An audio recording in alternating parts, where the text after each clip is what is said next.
Ladies and gentlemen, boys and girls, you don't know how excited I am that I've got enough time to read one more thing of poetry in honor of the Community Poetry Monthly Poetry Open Mic that happened here in North Austin, hosted by Tom Woodruff. It's not running since the pandemic, but I always sat around a bunch of books and read material from recently released Scars Publications books, so I'm doing that in honor of Tom and community poetry, and I'm doing that now. And I was going to read material in one more reading for you guys during this 1 to 3 p.m. Central Standard Time. A lot meant from the cc&d book, Unable to Escape It. It is from the September to December 2022 issues, as is one giant massive, I tell you, anthology. And as I'm looking at it in the camera, I feel like I just want to take my hand and be like matching it with the book. Rawr, like I'm unable to escape it, man. Something, I don't know. Anyway, I'm going to read to you a set of poems about women's issues that appears in one section of this book.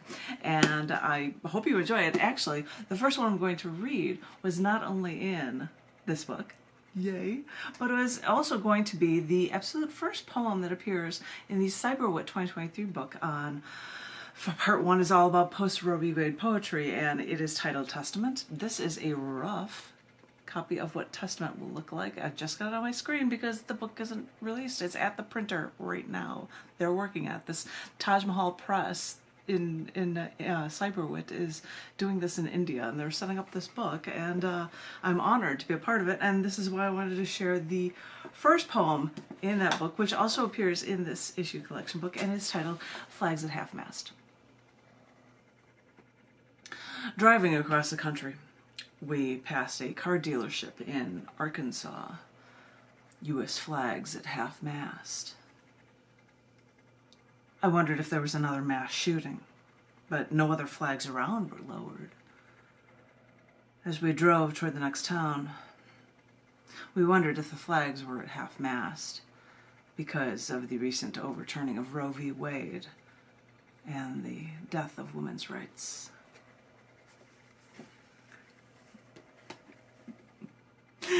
Oh, that's what you're in for in part 1. This issue collection book is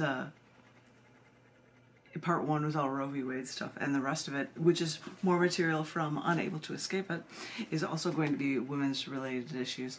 This one is 6x9, and it's got a lot of material from a lot of people in it, but it also has a section that has a few poems in it from an older Cyberwit book from 2022 that was released on Women's History Month last year that is titled Shattering the Glass Ceiling.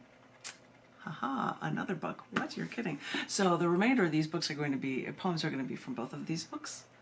I know. Which side do I do? Show off. Haha. These are poems that actually, a couple of them have translations. That's the cool thing. If I could get translations for a couple of them, which I did for this one. I'm going to show you the translations of it. I'm not expecting you to know it other than English, so I will read it to you in English. But this first one I'm going to share with you is a poem titled Content with Inferior Men. And the translation exists in both books. I'm just holding up one of them for you so that you can see it in Farsi.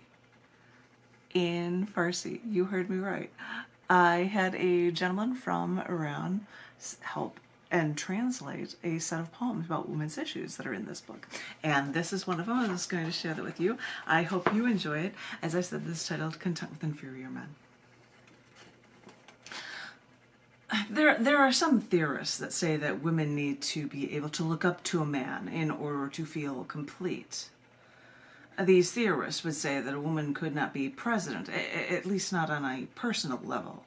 Think of it. Here is a woman, the most important person on earth, and she would never know of anyone who had more power than her.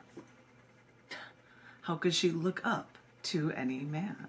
How could she admire any man? How could she respect any man? And you know, I can kind of see that point. How can you love someone you don't respect? I mean, I want someone in my life who can teach me something, that can help me grow. And if I was the most powerful person on earth, I'd probably think that no one would be able to teach me anything. But the only thing I could think of as a response to this theory is, why don't men who are presidents of the United States of America find themselves unhappy with their boring, unequal, supportive wives. I mean, why is it that men are content with inferior women, but women aren't content with inferior men? As I had said, this was in the book Unable to Escape It from cc&d. I appreciate the fact that people are joining me for additional readings. This is going to be a set of poems, and it is in the cc&d poetry book. It is also in the book Shattering the Glass Ceiling, and in both of them I actually have the translations for it. And I showed this at the beginning, but these newbies that came in, I'm going to show it again. It also exists in Farsi. I'm going to show it open for you guys because Farsi is written right justified on the page. So I think it's double plus cool that you have the English on the left and Farsi on the right, and you can see Content with Inferior Men here for that example for you guys. Sorry, I was just way too excited that somebody was going to do all these translations for me, and so I had to beg them. And I was going to do one more. I think I'll do one more with the Farsi translation. This was titled Middle Class Husbands and Fathers. And as I said, I've got the Farsi translation for Middle Class Husbands and Fathers here as well. No, you can't see it. Of course you can't.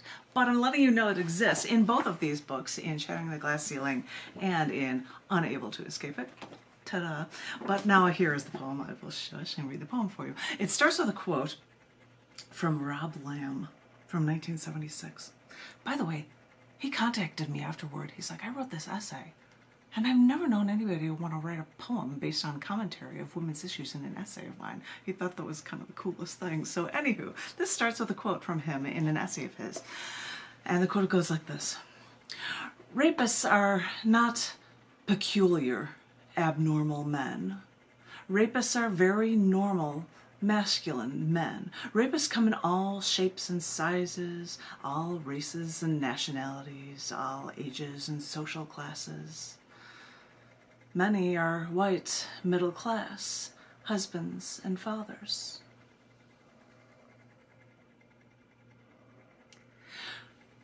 Rapists are not all convicted prisoners. Rapists are not all psychopaths. Rapists are not all welfare recipients. Rapists are not all foaming at the mouth. Rapists are not all abused by their parents. Rapists are not all sex depraved. Rapists are not all gun-toting criminals. Rapists are not all undereducated. Rapists are not all jobless. Rapists are not beaten as children. Rapists are not all minorities. Rapists are not all criminally insane. Rapists are in your office. Rapists are in your convenience mart. Rapists are in your local tavern. Rapists are in your school. Rapists are in your restaurant. Rapists are in your carpool. Rapists are in your grocery store. Rapists are in your country club. Rapists are in your church. Rapists are in your family reunion. Rapists are in your living room. Rapists are in your bedroom. They come in all shapes and sizes. They're everywhere.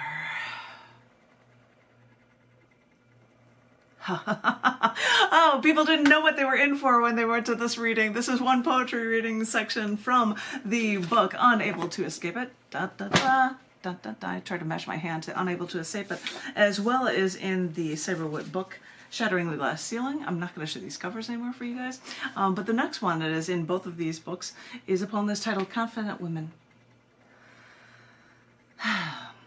I met up with an old friend of mine for drinks last week. I knew her in high school, although we weren't close friends then. In those days, she needed therapy, had problems with drugs, I think, or else it was just family problems. I was a bit insecure myself, shy, meek, scared of life. Since those days, we've matured. We're now more independent, self-confident, self-assured women. It was good to see her again. She had just come back from a camping in Australia, although physically I'd not know where. We both had our stories to tell over a bottle or two of wine. And we gossiped. She told me of the handsome Australian man she fell for. I told her of the roller coaster I call my romantic life, and we laughed. And then the gossip changed. Her voice lowered. and sounding stern but quiet, she told me of how a man broke into her apartment one night last summer, and he tried to rape her. And after kicking and screaming in her underwear, she managed to break free, and her attacker escaped. She told me they found the man, and the trial is scheduled for later in the month. And she sat there, with her wine glass in her hand, looking so confident, as if she knew she won this battle. I'm trying not to sound corny. I told her I could give her a hug. And as she leaned onto my shoulder, and she cried, hiccuping as she tried to catch her breath, they would make her recount everything on the stand, she said. And the defense lawyers would try to make her sound promiscuous because she slept alone in her underwear. I told her that I would go with her to the trial. I told her that she's winning by speaking out. Self-assured woman. How confident women. How confident are we supposed to be?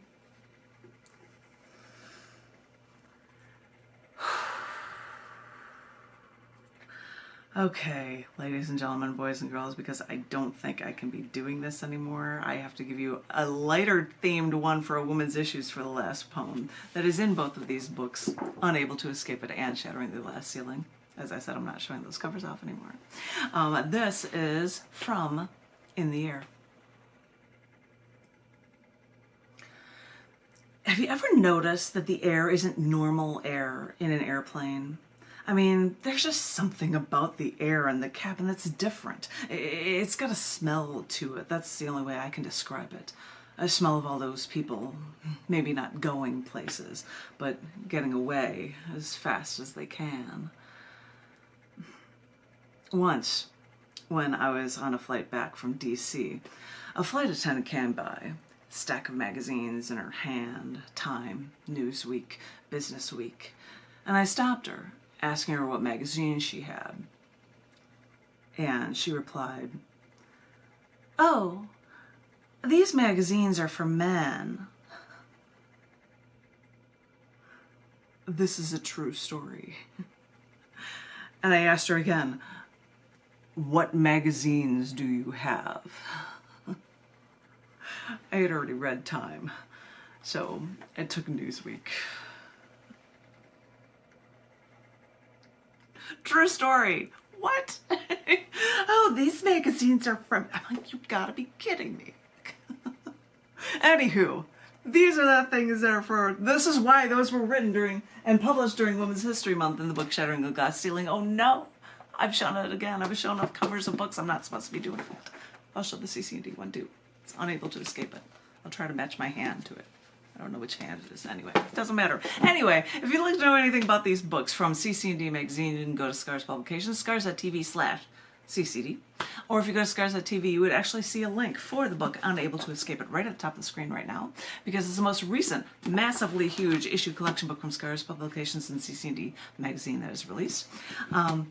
There are links on janetkuypers.com if you want to look for Shattering the Glass Ceiling. You could probably also look on Amazon, since I didn't publish this, but this is kind of cool anyway. Anyway, thank you so much for listening. I think I'm running out of time. There might be a thin chance that I might do one more poem reading, but I swear it won't be about women's issues.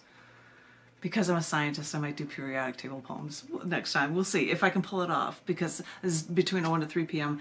Central Standard Time and the timeline for community poetry readings, and I do this in out of trauma-driven, the space that he used to have pre-pandemic. I hope everyone stays safe. I hope everyone stays creatively inclined, and I look forward to hearing from each and every one of you very, very soon. Thank you all so much. Thank you, thank you, thank you. Thanks.